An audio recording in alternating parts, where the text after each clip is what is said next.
22 मार्च 2023 से 8 अप्रैल 2024 तक का जो समय होगा वो कैसा होगा आर्थिक दृष्टिकोण से सिंह राशि के लिए। यदि आपकी राशि सिंह राशि है और यदि आपका जन्म लग्न सिंह लग्न में आपका जन्म हुआ है, आपको आपका लग्न पता हो तो आप इसे लग्न अनुसार देखेंगे, वहाँ पर ज़्यादा सटीकता बैठेगी। अन्यथा आप इसे सिंह राशि के अनुसार भी देख सकते हैं। आप जान पाएंगे कि आपके पैसे कब आएंगे और कब जाएंगे, कहाँ आएंगे और कहाँ से आएंगे, कहाँ जाएंगे। आइए प्रारंभ करते हैं। सिंह राशि के स्वामी हो गए सूर्यदेव। सूर्यदेव ने अपने धन भाव का डिपार्टमेंट दिया है बुध देव को। अब बुध देव ये जो सेकंड हाउस होता है यही धन का भाव हो गया है। अब धनेश का गोचर जहाँ जहाँ जाएगा वहाँ वहाँ आपका पैसा जाएगा, आप ये ध्यान रखेंगे। और या फिर आपको वहाँ पैसा खर्च करने पड़ेंगे या आपको पैसे वहाँ से मिलेंगे। तो कब कब, तो सबसे पहले देखेंगे 16 मार्च से यह प्रारंभ हो गया है। 16 मार्च से लेकर के 30 मार्च तक का जो समय होगा उस टाइम पर मीन राशि में आपका धनेश होगा। तो मीन राशि कहाँ है, तो आपके अष्टम भाव में है। तो अभी का जो समय चल रहा है वो एक प्रकार से आपके पैसों के फंसाहट का समय आप मान सकते हैं। कब, 30 मार्च तक आपको कहीं पैसे ज़्यादा किसी को देना नहीं है, और यदि कहीं से लेना है तो आपको देखेंगे कि वो पैसे प्राप्ति में आपको विलंब की स्थिति देखने को मिल रही है। और ये 30 मार्च तक का यह समय हो सकता है। तो इस टाइम पर पैसों के लेन देन को लेकर के बड़ी सतर्कता आपको रखनी चाहिए। यहाँ पर पैसे आपके फंसने की संभावना है। इसके बाद ये जो ट्रांजिट है 30 मार्च से लेकर के 7 जून तक का जो समय होगा, इस टाइम पर मेष राशि में आपके धनेश रहेंगे। मतलब मेष राशि आ गया नवम भाव पर, मतलब आपके धन भाव का स्वामी नवम में चला गया। भाग्य के द्वारा इस टाइम पर आपको पैसे की प्राप्ति होगी, या आपको आपके जो आपने कर्म किया है, जो पुरुषार्थ किया है, उसके द्वारा आपके धन की प्राप्ति होगी। यहाँ पर आपके कार्य क्षेत्र में आपको धन लगाने की भी आवश्यकता पड़ सकती है। तो हो सकता है इस टाइम पर आप अपने कार्य क्षेत्र में भी धन को जो है वो लगा सकते हैं। नवम भाव आपके पिता का होता है, तो पिता के कार्यों पर या पिता को धन खर्च करने की संभावना पड़ सकती है, क्योंकि नवम भाव पिता का भाव होता है। यदि हमारा धनेश चला जाए तो पिता के स्वास्थ्य इत्यादि में भी धन खर्च करने की संभावना यहाँ पर बढ़ सकती है। यदि किसी के पिता नहीं है तो उस कंडीशन में पिता जैसे लोग, हमारे उच्चाधिकारी नवम भाव हैं, हमारे जो चाचा हैं, जो बड़े पिताजी हैं और जो फूफा हैं, जो मौसा जी हैं, ये सब हमारे नवम भाव हैं। तो उनसे संबंधित भी आपको यहाँ पर धन खर्च करने पड़ सकते हैं, इस बात की आप ध्यान रखेंगे। तो यहाँ पर सतर्कता रखनी है उनके स्वास्थ्य के प्रति। जब आपका धनेश दसम भाव पर आएगा, तो दसम भाव का आएगा, तो दसम भाव हो गया आपके करियर का। तो वृषभ में कब आएंगे, तो 7 जून से लेकर के 24 जून तक का जो समय रहेगा, आपको कार्य क्षेत्र में आपको तरक्की देखने को मिलेगी। आप अपने कार्य फील्ड में पैसा लगाएंगे, आप जिस कार्य में हैं उस कार्य से में आपको देखेंगे उसके ग्रोथ के लिए आप पैसा लगा रहे हैं और उसका प्रतिफल भी आपको मिल रहा है। तो मतलब यह है कि आपने जो काम किया वो आपको प्राप्त हुआ, उसका प्रतिफल मिला। आपने 10 रुपये का कार्य किया, आपको 10 रुपये प्राप्त हो गए, ये समझेंगे। क्योंकि जब भी दूसरे भाव का संबंध यदि दसम भाव से बनता है तो पैसे की प्राप्ति हमको अपने कार्य के द्वारा प्राप्त होती है। इसी के बाद जब 24 जून से लेकर के 8 जुलाई तक का जो समय होगा, इस टाइम पर ये जो है मिथुन में चले जाएंगे। मिथुन चले गए मतलब एकादश भाव में चले गए। तो ये जो टाइम होगा ये सर्वाधिक आपके लिए आर्थिक वृद्धि कारक होगा, क्योंकि हमारा धनेश ही उठ करके हमारा कहाँ चला गया, हमारे लाभ भाव पर चला गया। तो लाभ भाव पर जब धनेश चला जाए तो इसे आर्थिक दृष्टिकोण से बहुत अनुकूल मानेंगे। अब इसलिए भी अनुकूल मानेंगे क्योंकि इस समय आप अपनी इच्छाओं की पूर्ति के लिए आपको ज़्यादा प्रयास करना नहीं पड़ेगा और आपकी इच्छाएं पूर्ति हो जाएंगी। मतलब आपके आर्थिक स्थिति अच्छी रहेंगी। यही वो भाव है जो सोशल सर्कल का है, समाज का भाव है। तो इस समय पर यदि आप सोशल सर्कल से जुड़े हैं, यदि आप राजनीति से जुड़े हैं, या आपका किसी भी रूप में सामाजिक कार्य से आपको जुड़ना पड़ता है, तो यकीन मानिए यह आपके धन लाभ के दृष्टिकोण से ये अनुकूल समय होगा। अब यही वो भाव समय है कि जब मिथुन के बाद जब एक कर्क में जाएंगे, मतलब 8 जुलाई सन 2023 से 24 जुलाई सन 2023 तक, इस टाइम पर कर्क में चले गए। कर्क चले गए मतलब आपके व्यय भाव में पैसा कहाँ चला गया, धनेश चला गया व्यय में। तो मतलब इस टाइम पर आपको धन खर्च की अधिकता से परेशान रहना पड़ सकता है। अपने धन का बहुत सुंदर निवेश करने के लिए आपको कहा जा रहा है। यदि आप धन का निवेश नहीं करते हैं तो धन आपके खर्च होने की संभावना है, क्योंकि द्वादश भाव ही आपके धन खर्च भी हैं, आपकी हानि भी है, हॉस्पिटल का खर्चा भी है और साथ साथ निवेश का है। तो यदि आप जो शुरू में बताई इन तीनों बातों को यदि आप इन पर खर्च करना नहीं चाहते तो आप धन का निवेश करना आपको चाहिए इस टाइम पर। तो जब आपका धन का निवेश करते हैं तो यहाँ पर आर्थिक ग्रोथ आपको देखने को यहाँ पर सर्वाधिक मिलेगी। इसके बाद जब 4 को मतलब कर्क को छोड़ करके 24 जुलाई सन 2023 से 1 अक्टूबर 2023 तक ये सिंह में आ जाएंगे, मतलब आपके लगन में आ गए, तो आपके धनेश लगन में आ जाएंगे। आपको सर्वाधिक यहाँ पर मेहनत के द्वारा आपको धन प्राप्त होगा। आप मेहनत करेंगे, अपने पैसों की प्राप्ति के लिए मेहनत करेंगे। जिस कार्य से भी आप जुड़े हुए हैं आप देखेंगे आपकी मेहनत बढ़ गई है, परंतु प्रतिफल भी आपको बहुत अच्छा मिल रहा है, क्योंकि धनेश ही आपके लग्न में है। तो यहाँ पर आप अपने ऊपर स्वयं पर खर्च करेंगे, क्योंकि धनेश लग्न पर जब आता है तो व्यक्ति अपने आप पर खर्च करता है। अच्छे कपड़ों का खरीदना, अपने लिए जूते खरीदना, अपने लिए गाड़ी मोटर, जो भी आपके डिजायर हो, चाहे वो छोटे हों या बड़े हों, उन पर आपके धन खर्च होने की संभावना यहाँ पर रहेगी। परंतु ये समय अनुकूल ही माना जाएगा, क्योंकि लग्नेश में धनेश आकर के अच्छा फल ही प्रदान करते हैं। इसके बाद जब ये सिंह को छोड़ करके कन्या पे जाएंगे, कब जाएंगे तो 1 अक्टूबर 23 से 18 अक्टूबर 23 तक, इस टाइम पर कन्या में आ जाएंगे। कन्या में आ जाएंगे मतलब धन भाव का स्वामी धन भाव में आ जाएगा। कितना अच्छा होगा भाई, धनेश अपने ही घर पे आएंगे।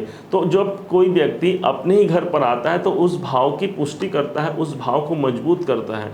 मतलब इस टाइम पर अधिकतर बैंक बैलेंस बढ़ने की संभावना काफ़ी बढ़ जाएगी।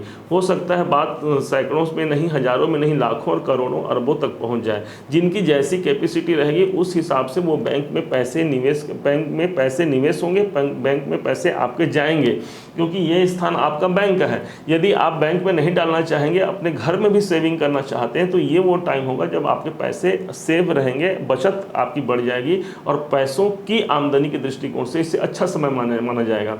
जो पैसा आपके फंस गए थे अष्टम भाव से, तो अष्टम भाव से अगला भाव भी है, तो इसलिए भी ये भाव इस समय पर आपके धन की बढ़ोतरी यहाँ पर सर्वाधिक रूप से यहाँ पर आपको देखने को मिल सकती है।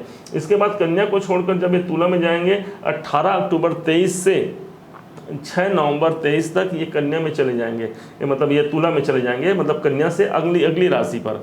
तो इस टाइम पर क्या होगा, पराक्रम भाव पर आपके धनेश आएंगे। आप अपने पैसों के लिए रिस्क लेंगे और अपने पैसों को अपने मार्केटिंग में लगाएंगे। आप जिस कार्य फील्ड से जुड़े हैं उस कार्य में आपको मार्केटिंग करवाएंगे। हो सकता है आप यहाँ से अपने छोटे भाई बहनों पर भी पैसा यहाँ पर लगा सकते हैं। अपने ट्रेवल, कोई यातायात का कार्य आपको करना पड़ जाए, कहीं आना जाना पड़ जाए, कहीं यात्रा पर आपको धन खर्च करना इस टाइम पर पड़ सकता है। यही वो भाव है जो आपको कोई एग्रीमेंट करवाता है, तो किसी एग्रीमेंट के तहत भी आपके धन प्राप्ति के सोर्स यहाँ पर बन जाएंगे। हालांकि ये टाइम आपके धन प्राप्ति का नहीं होगा, परंतु धन प्राप्ति के लिए कोई एग्रीमेंट जरूर होगा जिसका प्रतिफल आपको अगले ट्रांजिट पर प्राप्त होगा, जो कि केंद्र में आएगा। कब होगा तो वृश्चिक में कब जाएंगे तो 6 नवंबर 2023 से 26 नवंबर 2023 तक आपके धनेश चतुर्थ भाव में आ जाएंगे। ये वो टाइम होगा जब आपके जो पैसे प्राप्ति होंगे उसका निवेश आप करेंगे। किसके रूप में करेंगे, प्रॉपर्टी के रूप में। हो सकता है इस टाइम पर आप बहुत दिनों से सोच रहे हैं मेरा घर नहीं है, मैं घर खरीदना चाहता हूँ, कोई घर हो जाए, कोई मेरे पास गाड़ी नहीं है या गाड़ी है तो मैं उसे अपडेट करना चाहता हूँ। तो ये वो टाइम होगा कि वहाँ पर आप अपडेट कर सकते हैं और अपने प्रॉपर्टी को आप बढ़ा सकते हैं, क्योंकि 4th हाउस आपकी प्रॉपर्टी है। यही वो स्थान है जो आपके माता का है। तो या तो माता के स्वास्थ्य में आपको खर्च करने पड़ सकते हैं, और यदि कुंडली में जन्म पत्रिका जो वास्तविक पत्रिका है उसमें यदि आपके बुध की स्थिति यदि चतुर्थ भाव से कहीं ना कहीं मैच करती है तो यहाँ पर आपको माता के द्वारा लाभ प्राप्त होगा, धन प्राप्त होगा। भाई माता यदि कैसे धन दे, यदि माता ज़्यादा बूढ़ी हो गई है या फिर कोई काम नहीं करती है, कोई अगर वो हाउस वाइफ है तो कैसे धन दे। तो उस कंडीशन में मात्र उनका आशीर्वाद भी आपको धन दे सकता है। माता है तो भी और नहीं है तो मात्र माता से जुड़ करके भी आप यहाँ पर आर्थिक लाभ को मजबूत कर सकते हैं। इसके बाद समझ लेंगे कि वृश्चिक को छोड़ करके ये 26 नवंबर 23 से लेकर के 28/12/23 तक ये धनु में चले जाएंगे। जब धनु में जाएंगे तो ये पंचम भाव पे आएंगे। तो धनेश का पंचम में जाना आपके स्वयं के एजुकेशन पर आपको खर्च कराएगा। आप अपनी स्किल को इस टाइम पर बढ़ाएंगे और उस पर खर्च करेंगे और उसके फलस्वरूप आपको धन मिलेगा। पंचम भाव ही आपके टेक्नोलॉजी का है, पंचम भाव आपके निवेशों का भी है, तो इन्वेस्टमेंट के दृष्टिकोण से ये टाइम अच्छा रहेगा और बच्चों के लिए बच्चों पर खर्च करने की संभावना यहाँ पर बन जाती है। आपकी पंचम भाव आपकी मन स्थिति है, तो आपके मानसिक कार्य के अनुरूप आपको धन देने की संभावना यहाँ पर सर्वाधिक बढ़ जाएगी, इस बात का ध्यान रखेंगे। इसके बाद जब धनु को छोड़ करके वृश्चिक में चले जाएंगे 28 दिसंबर 2023 से 18 जनवरी 2024 तक ये वृश्चिक में आएंगे, तो ये पुनः ये वक्री हो गए हैं, तो वृश्चिक में आएंगे, चतुर्थ भाव में आएंगे, तो पुनः फिर से अभी जो बताया हमने कि चतुर्थ भाव का रिजल्ट मिलेगा, वो फिर से आपको रिपीट होने की संभावना बन जाएगी। भूमि, भवन, वाहन, मकान, आपकी माता, इनसे संबंधित आपको इवेंट देखने को मिलेंगे और उनसे आपको प्रॉफिट होने की संभावना यहाँ पर बढ़ जाएगी। इसके बाद जब वृश्चिक को छोड़कर ये धनु में जाएंगे, कब जाएंगे? 18 जनवरी 2024 से 11 फरवरी 2024 तक ये धनु में चले जाएंगे। धनु मतलब फिर से पंचम में आ गए, फिर से आपको उसी प्रकार से रिजल्ट मिलेगा। कौन सा रिजल्ट मिलेगा? जो आपको वही बताया यहाँ पर। पंचम भाव आपके शिक्षा पर खर्च करना पड़ सकता है, आपके संतान पर खर्च करना पड़ सकता है, और साथ साथ आपको यही वो भाव है जो आपके लिए बहुत ज़्यादा फायदेमंद भी देगा।